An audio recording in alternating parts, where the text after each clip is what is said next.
जय हिंद दोस्तों, स्वागत करते हैं आप सभी को आपके अपने ही यूट्यूब चैनल पर। जो है करंट अफेयर का सेशन जो है आप सभी लोगों को 27 फरवरी 2026 के 7 से 8 बजे तक जो क्लास चलता है आप सभी लोगों का अब जो है डेली बेसिस पे मिलेगा। कुछ कारणवश जो है कुछ दिनों से यह क्लास जो है ड्रॉप कर दिया गया था, लेकिन जो है जितना भी पीछे जो छूट गया होगा वो मंथली करंट अफेयर के तहत जो है वो सारा का सारा क्वेश्चन या घटना जो है मेंटेन करा दिया जाएगा। समझ में आया कि नहीं? उसको ले लेंगे हम लोग। अभी हम लोग यहाँ पेन ले लेते हैं। यहाँ पे आप सभी लोगों को दिखाई दे रहा होगा कि आज का जो है ये करंट अफेयर जो है डेली करंट अफेयर का ये सेशन जो है आप सभी लोगों के बीच में ये देखने को मिलता है। ये जो है 27 फरवरी का करंट अफेयर 2026।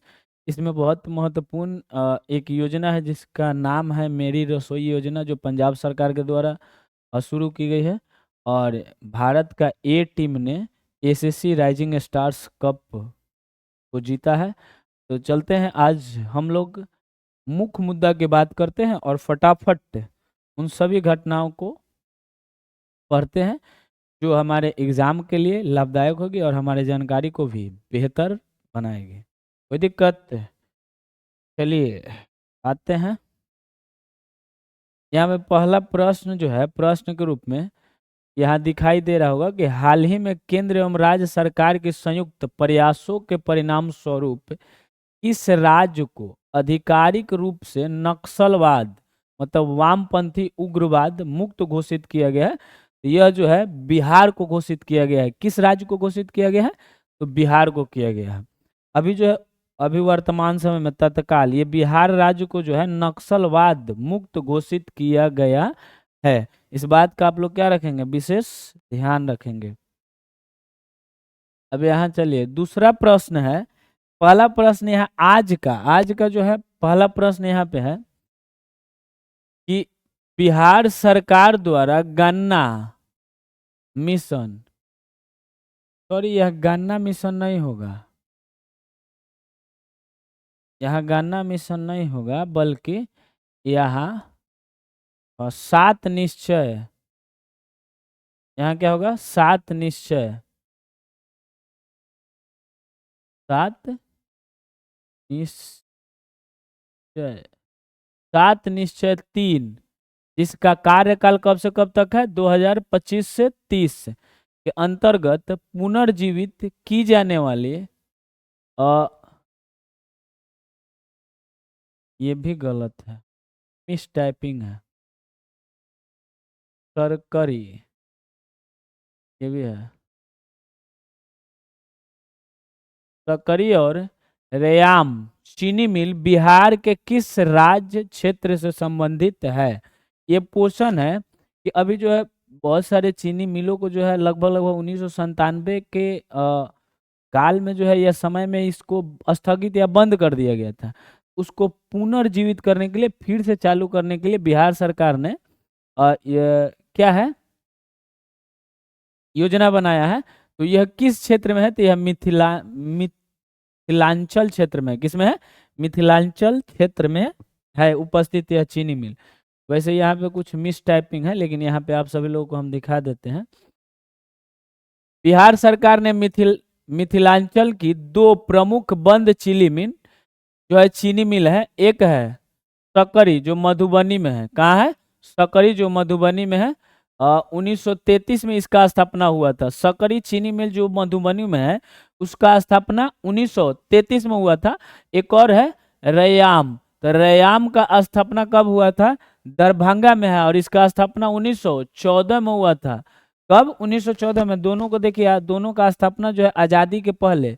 एक जो है दरभंगा में रैयाम जिसका स्थापना 1914 में हुआ था। दूसरा जो है ये कहा गया सकरी। कौन है? सकरी, जिसकी स्थापना जो है 1933 में की गई थी। कोई दिक्कत? अब देखिए 7 निश्चय जो है 3, हम कह सकते हैं 7 निश्चय 1 2 3 जो है बिहार सरकार की यह पहल है जिसमें 7 बातों को निश्चित किया जाता है, लक्ष्य निर्धारित किया जाता है कि इन चीजों को जो हमें प्राप्त करना है। समझ में आया। और ये जो है 7 निश्चय 3 अभी हमारे बिहार के जो सरकार नीतीश कुमार है उनका सपना कह सकते हैं। इसका शासनकाल जो है, इसका समय जो रहेगा कार्यकाल इस 7 निश्चय 3 का जो है 2025 से 30 तक का, और इसके अंतर्गत जो है मल्टीपर्पस गन्ना कॉम्प्लेक्स में बदला जाएगा, जहां चीनी के अलावा इथेनॉल, मतलब इथेनॉल जो है बिजली और संपीड़ित बायोगैस का उत्पादन होगा। अच्छा यहाँ देखिए, सकरी जो चीनी मिल है के पास कितना एकड़, खैर ये जानकारी के लायक, मतलब ये परीक्षा के एग्जाम से महत्वपूर्ण नहीं है, लेकिन जानकारी के मतलब लिहाज से यदि देखा जाए तो यह महत्वपूर्ण है कि सकरी जो है चीनी मिल, इसके पास 47 एकड़ जमीन है। और उसके बाद जो रयाम मिल को देखा जाए तो रयाम मिल के पास 68 एकड़ भूमि उपलब्ध है। और यह जो है सहकारिता विभाग द्वारा सहकारी मॉडल पर चलाया जाएगा, जो नए तरीके से, तौर तरीके से जो इसको प्रारंभ किया जाएगा। अब देखिए, राष्ट्रीय सहकारी शक्कर कारखाना संघ की विशेषज्ञ टीम ने इस परियोजना के लिए फिजिबिलिटी स्टडी शुरू कर दी है। ये बात आप लोग याद नहीं रखिएगा, ये कोई काम का चीज नहीं है, लेकिन ये वाला याद रखिएगा अवश्य, क्योंकि यह मिले जो है 1997 में क्या कर दी गई थी, बंद कर दी गई थी, और फिर से पुनः जो है 2026 में इसे प्रारंभ करने की बात की गई है, वो भी नीतीश सरकार के द्वारा। तो इतना बात याद रखिएगा। अच्छा देखिए, यह चीनी मिल जब प्रारंभ किया जाएगा तो एक बात याद रखिएगा कि चीनी मिल प्रारंभ करने से जो है वहाँ के क्षेत्रीय लोगों को रोजगार भी मिलेगा, ट्रांसपोर्ट में जो भी कार्य करते हैं उनको भी काम मिलेगा। समझ में आया कि नहीं आया। और यहाँ पे गन्ना का उत्पादन करने के बाद जो है अच्छे मूल्य पे किसानों को बेचने का एक अवसर भी प्राप्त होंगे। यहाँ देखिए, बिहार सरकार के द्वारा चलाया गया ये जो 7 निश्चय 1 है, इसका जो है अपना कार्यकाल रहा है कब से कब तक, तो 2015 से 20, 7 निश्चय 2 का ये 2020 से 25, अभी जो चल रहा है 7 निश्चय 3 जो जिसका कार्यकाल कब से कब तक है, 2025 से 30। अच्छा, 7 निश्चय 3 में क्या क्या चीज निर्धारित किया गया है, तो 7 निश्चय 3 में जो निहित निर्धारित लक्ष्य है वो यहाँ पे आप लोगों को दिखाई दे रहा है। भले ही हमें याद रहे या ना रहे, लेकिन आप लोगों को याद रखना अति आवश्यक है। खैर वैसे हमारे काम के भी है तो इसलिए याद किए हुए हैं हम। तो दोगुना रोजगार और दोगुना आय, या दोगुनी रोजगार और दोगुनी आय, समृद्ध उद्योग और सशक्त बिहार।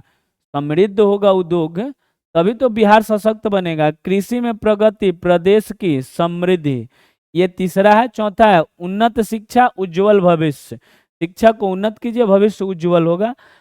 सुलभ स्वास्थ्य, सुरक्षित जीवन, यदि स्वास्थ्य सुलभ होता है तो जीवन सुरक्षित रहेगा। मजबूत आधार, आधुनिक विस्तार, यदि आधार को मजबूत किया जाए तो विस्तार आधुनिक तरीके से होगा। सबका सम्मान, जीवन आसान, यदि सबका सम्मान करे तो जीवन क्या होगा, आसान। यहाँ देख सकते हैं 7 निश्चय के साथ नीतीश कुमार जी दिखाई दे रहे हैं। और यह बिहार का स्थिति यहाँ पे है भारत के मैप में। इतना बात याद रखिएगा। विकसित राज्यों की श्रेणी में शामिल करने का रोड मैप यह तैयार किया गया है। और देखिए कब तक हमारा बिहार जो है विकसित राज्यों की श्रेणी में आने का काम करता है। वैसे 7 निश्चय 1 जो है, 7 निश्चय 2 यहाँ पे दिया गया है, लेकिन 7 निश्चय 2 की एक बात आप लोग याद रख सकते हैं, युवा शक्ति बिहार की प्रगति।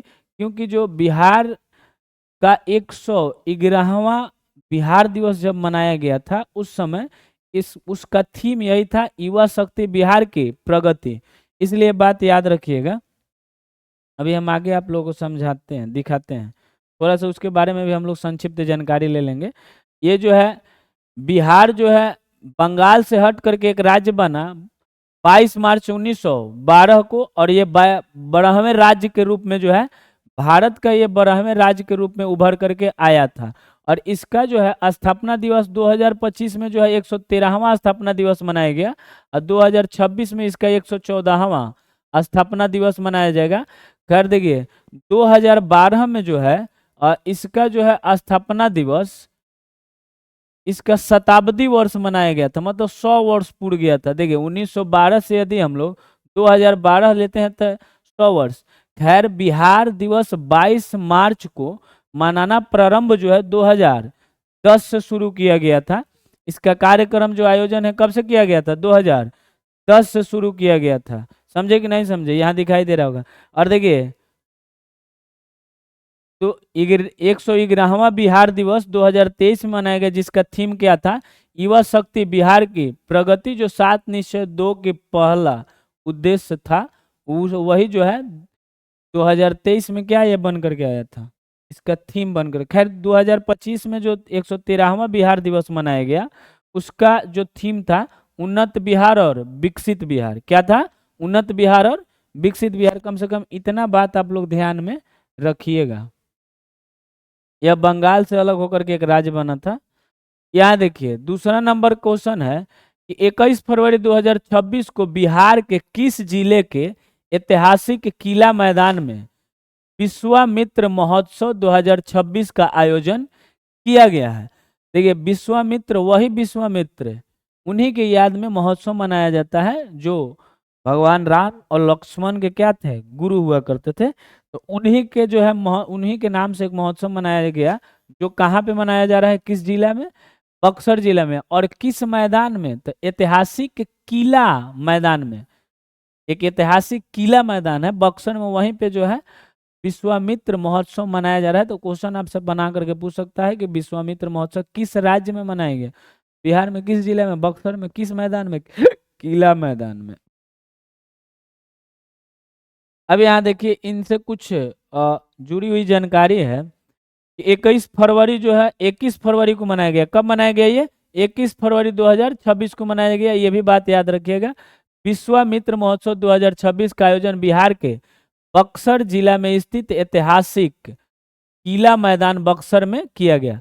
कार्यक्रम का आयोजन जो है कला, संस्कृति, युवा विभाग, बिहार सरकार तथा जिला प्रशासन द्वारा संयुक्त रूप से किया गया। इसमें जो है कला, संस्कृति, युवा विभाग, बिहार सरकार और जिला प्रशासन सारे लोग मिल करके संयुक्त रूप से इस कार्यक्रम को क्या किया? आयोजित किया। देखिए महोत्सव का उद्देश्य है महर्षि विश्वामित्र की भूमि बक्सर के ऐतिहासिक और धार्मिक महत्व को उजागर करना तथा क्षेत्र के सांस्कृतिक विरासत, लोक कला, संगीत एवं परंपराओं को बढ़ावा देना है। एक बात याद रखिएगा कि बक्सर का जो है इतिहास विश्वामित्र से जुड़ा हुआ है, इसलिए विश्वामित्र जी का जो है विश्वामित्र महोत्सव जो है बक्सर में मनाया जाता है। इसके पीछे का इतिहास है। वैसे थोड़ा सा यहाँ पे आप ये धार्मिक बातों को नहीं लेकर के आप लोग ऐतिहासिक साक्ष्य के रूप में इस जानकारी को आप लोग प्राप्त कीजिएगा कि महर्षि विश्वामित्र जो थे प्राचीन भारत के एक अत्यंत तेजस्वी और प्रतापी और प्रभावशाली ऋषि थे, जो मूल रूप से पहले कौशिक नामक क्षत्रिय राजा थे। इनका पहले नाम था कौशिक और यह एक क्षत्रिय राजा थे, लेकिन बाद में अपनी कठोर तपस्या के बल पर उन्होंने क्षत्रिय से बृहर्षि या महर्षि पद का क्या किया? प्राप्ति किया, कठोर तपस्या के कारण। अब वे हिंदू महाकाव्य रामायण में भगवान राम और लक्ष्मण के गुरु के रूप में क्या थे? प्रसिद्ध हैं। कोई दिक्कत? तो ये बात आप लोग ध्यान में रखिएगा। यहाँ पे जो है कथन वाला एक प्रश्न है जो दिखाया, यहाँ पे 3 नंबर जो प्रश्न दिखाई दे रहा है कि 6 से 22 फरवरी 2026 तक आयोजित शीतकालीन, यहाँ ध्यान रखिएगा, शीतकालीन ओलंपिक खेलों के संबंध में कौन सा कथन जो है सही है, सत्य है? विचार कीजिए इस पर। देखिए कथन कौन सा सत्य है? तो ये कथन हम लोग पढ़ेंगे। पहला है कि 2026 शीतकालीन ओलंपिक का आयोजन जो है इटली के मिलानियम कोर्टिना द एम्पेजो में किया गया। तो ये सत्य बात है। 2026 में शीतकालीन ओलंपिक का आयोजन जो है इटली के मिलान और कोर्टिना द एम्पेजो में किया गया। नॉर्वे ने सर्वाधिक मतलब 41 पदक जीत करके जो है तालिका में प्रथम स्थान पर रहा। यह भी बात सत्य है कि नॉर्वे ने किस स्थान पर रहा? प्रथम स्थान पर। भारत ने 2026 शीतकालीन ओलंपिक में कोई पदक नहीं जीता है, ये भी सत्य है कि भारत ने किसी भी प्रकार का कोई पदक नहीं जीता है। तो क्वेश्चन पूछ सकता है कि शीतकालीन ये जो ओलंपिक खेल जो हुआ आयोजित किया गया इटली में, तो क्या इसमें से कौन सा सत्य है कथन? तो ये आप लोग बता सकते हैं। इसका सही कथन क्या हो जाएगा? डी, मतलब कुल के कुल कथन क्या है? सत्य है। यहाँ पे दिखाई दे रहा होगा मिलान कार्टिना 2026 यहीं पे आयोजित किया गया।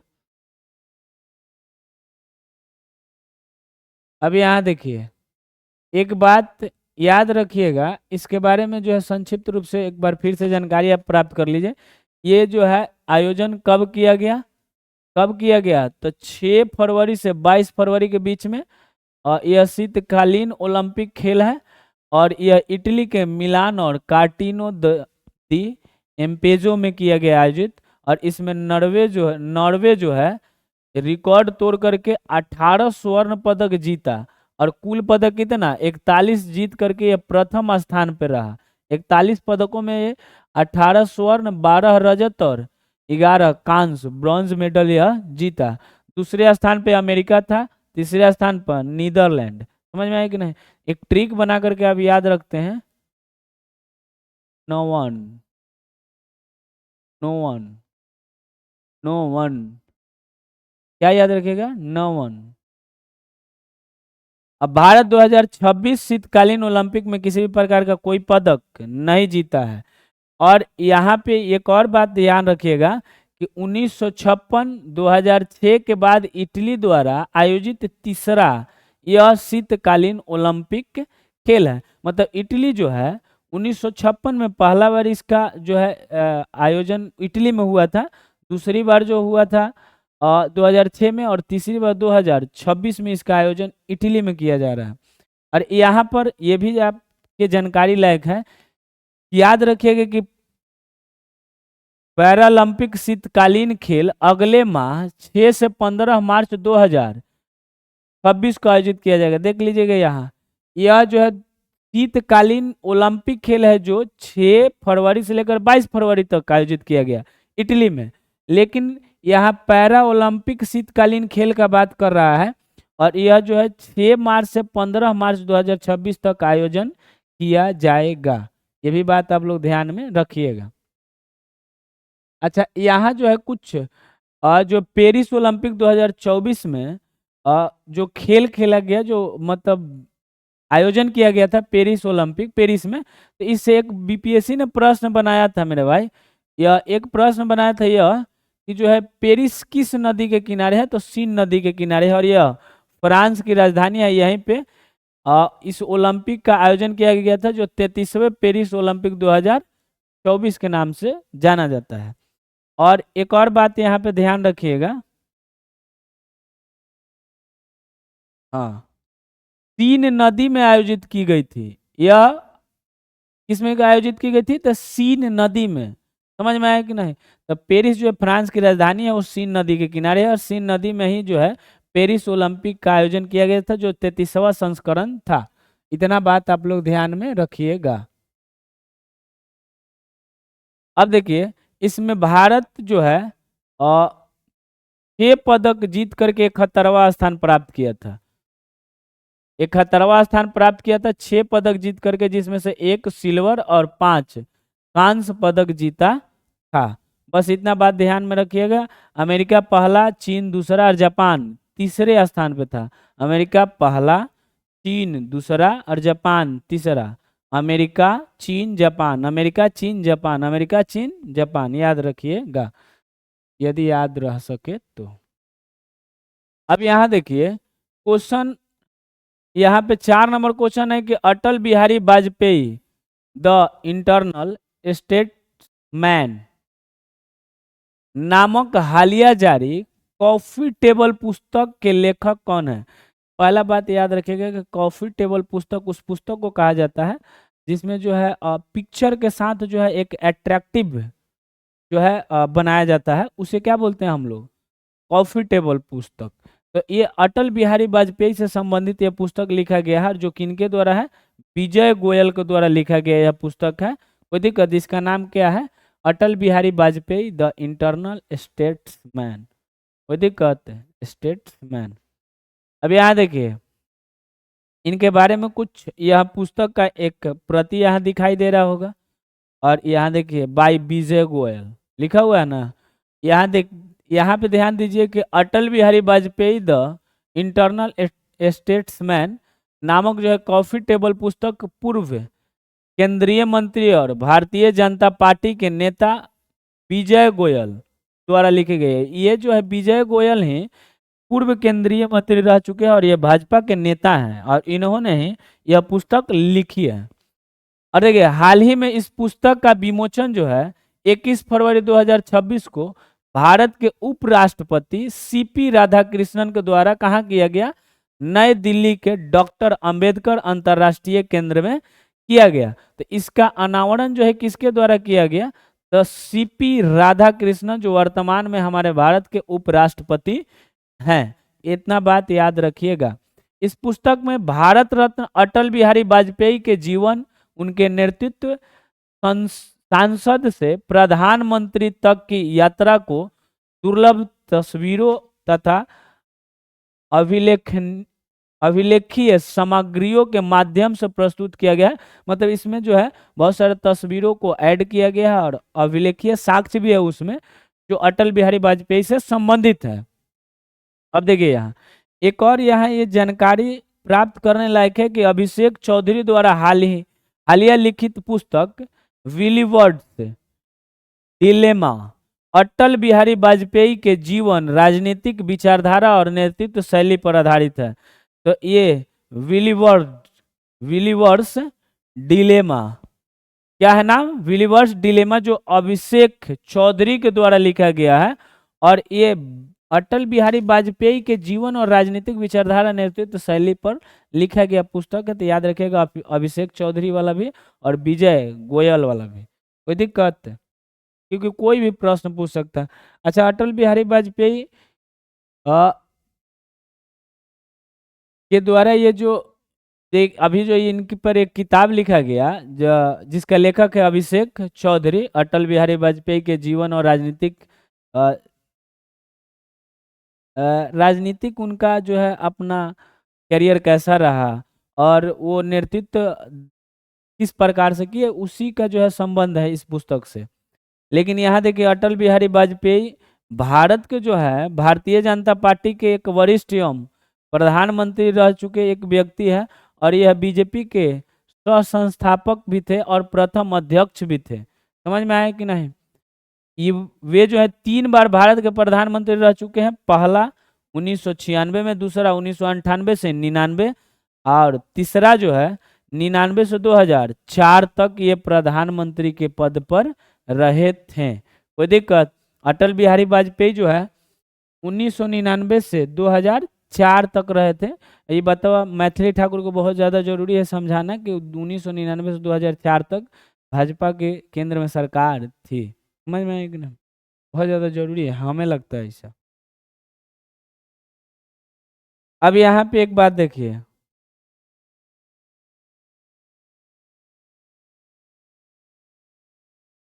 भारत रत्न अटल बिहारी वाजपेयी के अपने मतलब उनके जीवन से संबंधित कुछ घटना के बारे में या वो उनका जो योगदान रहा है उसके बारे में यहाँ पे जानकारी दिया गया कि पूर्व प्रधानमंत्री भारत रत्न अटल बिहारी वाजपेयी जी की जन्म शताब्दी के अवसर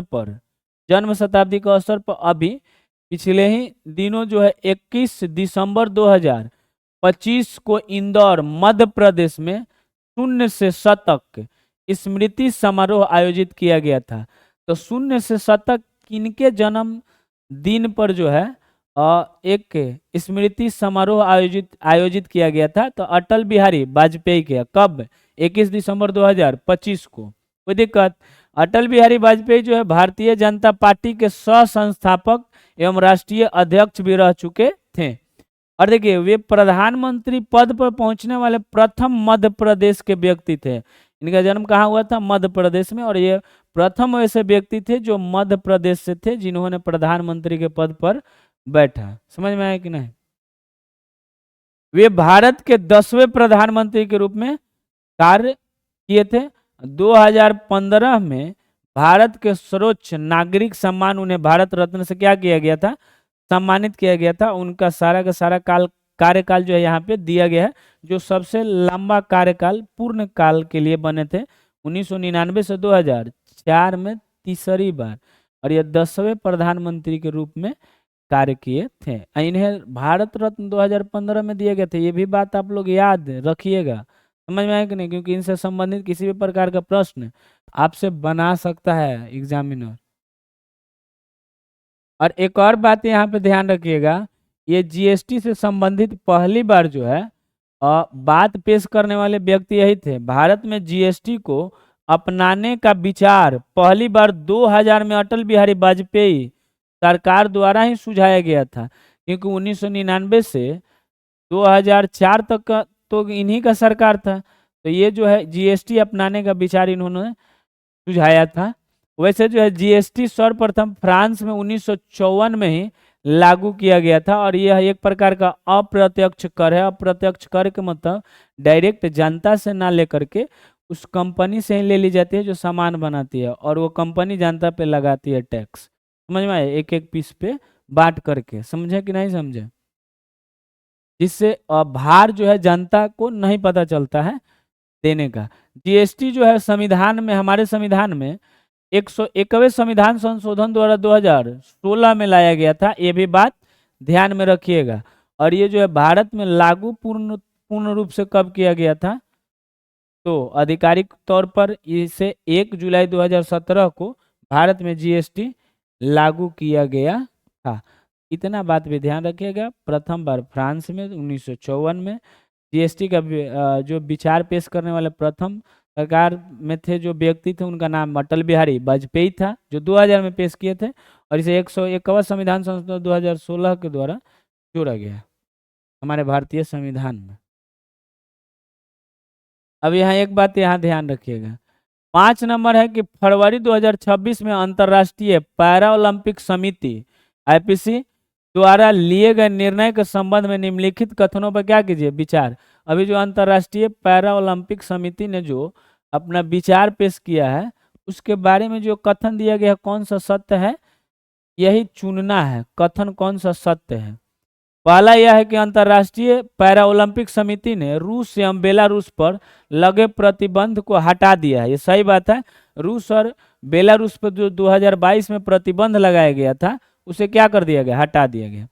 और यह है दूसरा कथन कि इन देशों के खिलाड़ी मिलान कोर्टिना 2026 शीतकालीन पैरा ओलंपिक में अपने राष्ट्रीय ध्वज एवं राष्ट्रगान के साथ भाग ले सकेंगे। ये भी सत्य है कि वे भाग ले सकते हैं। यह प्रतिबंध 2022 से लागू पूर्ण निलंबन को जारी रखने का निर्णय था। नहीं, ऐसा बात नहीं है, ऐसा थोड़ी है। 2022 में जो यह इन पे प्रतिबंध लगाया गया था, तो यह निर्णय थोड़ी किया गया था कि पूर्ण तरीका से जो है इन पे प्रतिबंध लगा दिया गया, अब ये कभी भी नहीं भाग ले सकते हैं, ऐसा नहीं था। समझ में आया कि नहीं। तो इसका कथन 1 और 2 सही है, तो केवल 1 और 2 कथन क्या हो जाएगा, सत्य हो जाएगा। समझे कि नहीं समझे। आ जाइए 6 नंबर क्वेश्चन है कि हाल ही में लखनऊ में आयोजित रसायन विज्ञान पर अंतर्राष्ट्रीय सम्मेलन के दौरान 5 प्रख्यात रसायन शास्त्रियों को लाइफ टाइम अचीवमेंट पुरस्कार किस संस्था द्वारा प्रदान किया गया। एक बात याद रखिएगा कि कितने, पहले तो यही पूछेगा कि लखनऊ में, या ये पूछ सकता है कि रसायन विज्ञान पर आधारित अंतर्राष्ट्रीय सम्मेलन कहाँ आयोजित किया गया, तो लखनऊ में। कहाँ आयोजित किया गया है, लखनऊ में किया गया। ये बात याद रखिएगा, लखनऊ में आयोजित किया गया। और रसायन विज्ञान से संबंधित अंतर्राष्ट्रीय सम्मेलन, इसमें 5 प्रख्यात रसायन शास्त्रियों को क्या दिया गया, पुरस्कार दिया गया, लाइफ टाइम अचीवमेंट पुरस्कार। लेकिन किसके द्वारा प्रदान किया गया, तो यह नागालैंड विश्वविद्यालय के द्वारा क्या किया गया, प्रदान किया गया है। तो यह नागालैंड विश्वविद्यालय के द्वारा, लेकिन आयोजन लखनऊ में हुआ है, ये बात याद रखिएगा। 5 रसायन शास्त्रियों को इस पुरस्कार से क्या किया गया, सम्मानित किया गया है। और रसायन शास्त्र के क्षेत्र में जो है योगदान के लिए इनको क्या किया गया है, दिया गया है। यहाँ पे देख सकते हैं कि नागालैंड विश्वविद्यालय ने लुमामी में 18 से 20 फरवरी 2026 तक आयोजित, अरे यहाँ देखिए, यहाँ पे टाइप भी गलत किया गया है, यहाँ लखनऊ नहीं होगा, लुमामी होगा। क्या होगा? लुमामी, याद रखिएगा। यहाँ क्या होगा? लुमामी। ये नागालैंड में ही है लुमामी, समझ में है कि नहीं? लखनऊ में नहीं, नागालैंड में है। तो लुमामी में ये जो आयोजन है 18 से 20 फरवरी 2026 तक किया गया, जो बहुविषयक अनुसंधान में रसायन विज्ञान पर अंतर्राष्ट्रीय सम्मेलन था, जिसमें 5 प्रख्यात रसायन शास्त्रियों को लाइफ टाइम अचीवमेंट पुरस्कार से क्या किया गया? सम्मानित किया गया। और यह सम्मान उन वैज्ञानिकों को दिया गया जिन्होंने पदार्थ विज्ञान मतलब मेटेरियल साइंस, नैनो तकनीक मतलब नैनो टेक्नोलॉजी, संचारण विज्ञान, ओरिजन रिसर्च के क्षेत्र में दीर्घकालिक एवं उत्कृष्ट जो है शोध योगदान दिया है। और यह पुरस्कार जिनको जिनको दिया गया है वहाँ पे दिखाया गया है। एक के मलिक जो पंजाब विश्वविद्यालय पटियाला के थे, और BS राजा जो IIT बम्बई के हैं, MA कुरैशी जो अलीगढ़ मुस्लिम विश्वविद्यालय के हैं, और इंदिरा देवी जो नागालैंड विश्वविद्यालय के हैं, और नितिन चट्टोपाध्याय जो जादवपुर विश्वविद्यालय कोलकाता से हैं। इतना बात आप लोग ध्यान में रखिएगा। इनका नाम कोई दिक्कत, नाम ना याद रहे कोई दिक्कत नहीं है, लेकिन 5 रसायन शास्त्रियों को दिया गया है, ये बात अवश्य में याद रखिएगा। ये वाला बात भी याद रखिएगा, लुमामी वाला। अब यहाँ आ जाते हैं, प्रश्न संख्या 7 है कि वफ्टा अवार्ड 2026 में best children's and family film का प्रतिष्ठित पुरस्कार जीतने वाला मणिपुरी भाषा की पुंग के निर्देशक कौन है? एक मणिपुरी फिल्म है जिसका नाम है बुंग, फिल्म का नाम क्या है? बुंग।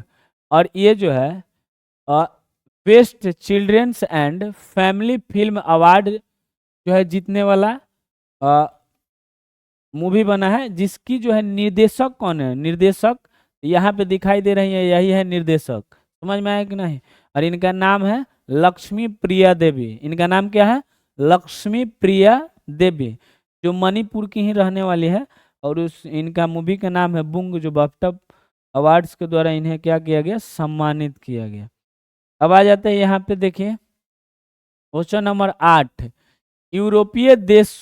यूरोपीय देश नीदरलैंड में 23 फरवरी 2026 को 38 वर्ष की आयु में देश के इतिहास के सबसे युवा एवं दुनिया के पहले समलैंगिक प्रधानमंत्री के रूप में शपथ लेने वाले डेमोक्रेट्स 66, देखिए ये पार्टी का नाम है डेमोक्रेट 66, D66 पार्टी से संबंधित नेता कौन है?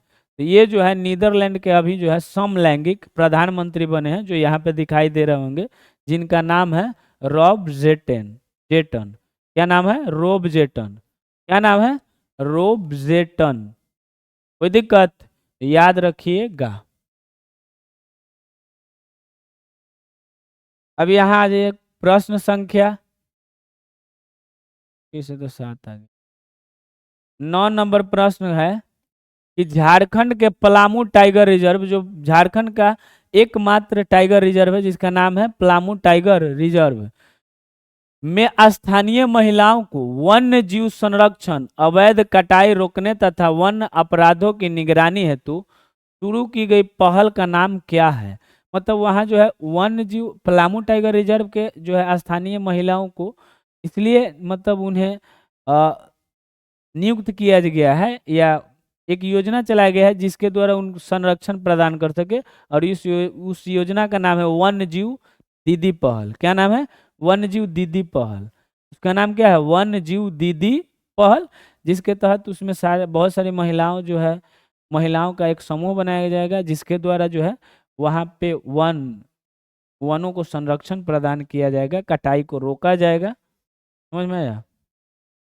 यहाँ पे दिया हुआ है, यहाँ देख सकते हैं कि वन्य जीवी दीदी पहल हाल ही में झारखंड के पलामू टाइगर रिजर्व में शुरू की गई है, और इस योजना के तहत स्थानीय शिक्षित ग्रामीण महिलाओं को फॉरेस्ट प्रोटेक्शन एम्बेसडर मतलब वन संरक्षण दूत के रूप में क्या किया जाएगा, प्रशिक्षित किया जा रहा है। अभी पे जो है ये वन जीवी दीदी जो योजना चलाया गया, इसमें शिक्षित महिलाओं को प्रशिक्षित किया जाएगा। समझ में आया कि नहीं। और इस पहल का उद्देश्य है वन जीव संरक्षण, अवैध लकड़ी कटाई को रोकना, जंगल से जुड़े अपराधों पर सामुदायिक निगरानी बढ़ाना और लोगों को जागरूक करना। देखिए, जब भी सामुदायिक निगरानी यदि बढ़ जाता है तो जंगल का कटाई कम हो जाता है, संरक्षण अधिक अधिक से अधिक संरक्षित होता है। ये बात आप लोग ध्यान में रखिएगा। अच्छा देखिए, यदि हम लोग अब जंगल कटाई की बात कर रहे हैं, वहाँ चिपको आंदोलन अर्थात टाटा सटी आंदोलन का बात न हो, ऐसा हो नहीं।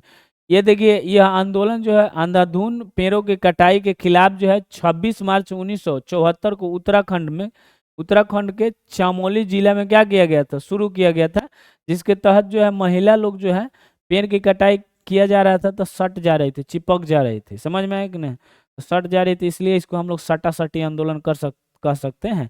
और इसमें अहम भूमिका निभाने वाले नेता थे जिनका नाम था सुंदरलाल बहुगुणा।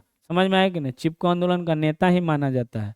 अब यहाँ एक और बात ध्यान रखिएगा कि एक मध्य प्रदेश भारत देश का प्रथम एक मतलब राज्य बना है जो एआई फॉरेस्ट अलर्ट सिस्टम पर आधारित जो है real time forest alert system शुरू किया है, जिसका उद्देश्य है वन संरक्षण में क्या करना, सुधार करना था। एआई फॉरेस्ट अलर्ट सिस्टम किस राज्य ने लाया है, तो मध्य प्रदेश ने लाया है। और एक बात यहाँ पे सबसे अधिक ध्यान रखने योग्य है कि 12 अप्रैल 2025 को एक तेलंगाना के मशहूर व्यक्ति हैं, मशहूर पर्यावरणविद हैं, जिनका नाम है दरीपल्ली रमैया। जिनका नाम क्या है, दरीपल्ली रमैया। अभी हाल ही में जो है 87 साल की उम्र में क्या हो गया, निधन। इनको जो है 2017 में भारत सरकार द्वारा उन्हें देश के चौथे सर्वोच्च सम्मान पद्मश्री से सम्मानित किया गया था। और उनका नारा था वृक्षो रक्षति रक्षिता, मतलब पेड़ बचाओ यह तुम्हें बचाएगा। यही था, पेड़ बचाओ वह तुम्हें बचाएगा। जैसे धर्मो रक्षति रक्षिता, तो यह था ना, तो वैसे ही इन्होंने एक नारा बनाया था वृक्षो रक्षति रक्षिता। इनका नाम क्या था, दरीपल्ली रमैया। इनका निधन हो गया है 12 अप्रैल 2025 को। अच्छा, एक और यहाँ पे ये महिला दिखाई दे रही हैं, भारत की मशहूर पर्यावरण संरक्षक एवं ट्री वुमेन के नाम से जाने जाने वाले जो सालू मर्दा तिमक्का का हाल ही में 14 नवंबर 2025 को 114 वर्ष की उम्र में बेंगलुरु में क्या हो गया, निधन। समझ में आया कि नहीं। ये जो है 30 जून 1911 को कर्नाटक के तुमकुरू जिले में गुब्बी तालुका में हुआ था इनका क्या, जन्म। और ये कर्नाटक में 8000 से अधिक पेड़ लगाई और उसका संरक्षण भी इन्होंने प्रदान किया। और इसके लिए उन्हें 2019 में जो है पद्मश्री पुरस्कार से क्या किया गया था, सम्मानित किया गया था। तो इनका बात नाम भी याद रखिएगा, सालू मर्दा थिमक्का। क्या नाम है, सालू मर्दा थिमक्का, जो कर्नाटक के रहने वाले हैं। यहाँ पे ये दिखाई दे रहे हैं, यही है सालू मर्दा थिमक्का। कोई दिक्कत, दादी माँ। यहाँ 10 नंबर क्वेश्चन है कि फरवरी 2026 में बैंकॉक थाईलैंड में आयोजित एसीसी महिला Asia cup rising stars cricket tournament का खिताब किस टीम ने जीता है। तो यह जो है भारत का ए टीम ने जीता है। और किसको हरा करके, तो बांग्लादेश को हरा करके यह जो है ACC Asia cup rising stars जो है जीता है। अब यहाँ पे आप देख सकते हैं कि ACC women's Asia cup rising stars Asia cricket council ACC द्वारा आयोजित एक महत्वपूर्ण महिला क्रिकेट टूर्नामेंट है, जिसका उद्देश्य उभरती महिला खिलाड़ियों को अंतर्राष्ट्रीय स्तर पर अनुभव प्रदान करना है। और यह जो है 13 से 22 फरवरी 2026 तक इस प्रतियोगिता का आयोजन थाईलैंड की राजधानी बैंकॉक में किया गया और इस मुकाबले का फाइनल जो है कप ले आने वाला भारत का ये टीम है जो बांग्लादेश को 46 रनों से पराजित किया है। कोई दिक्कत। और इसका जो है भारत के ये टीम का जो कप्तानी है वो कौन कर रही थी, तो राधा यादव कर रही थी। और देखिए ये लगातार दूसरी बार खिताब अपने नाम किया है कौन, भारत। कोई दिक्कत। और इस प्रतियोगिता का शुरुआत जो है 2023 में हुआ था, ये बात भी याद रखिएगा। तो इतना बात आप लोग याद रखिएगा। 11 नंबर क्वेश्चन है कि हाल ही में बाल चिकित्सा जीन थेरेपी परियोजनाओं की शुरुआत किस देश के द्वारा की गई है। तो बाल चिकित्सा जीन थेरेपी जो है वो जो है यूएई के द्वारा, संयुक्त अरब अमीरात के द्वारा शुरू किया गया है।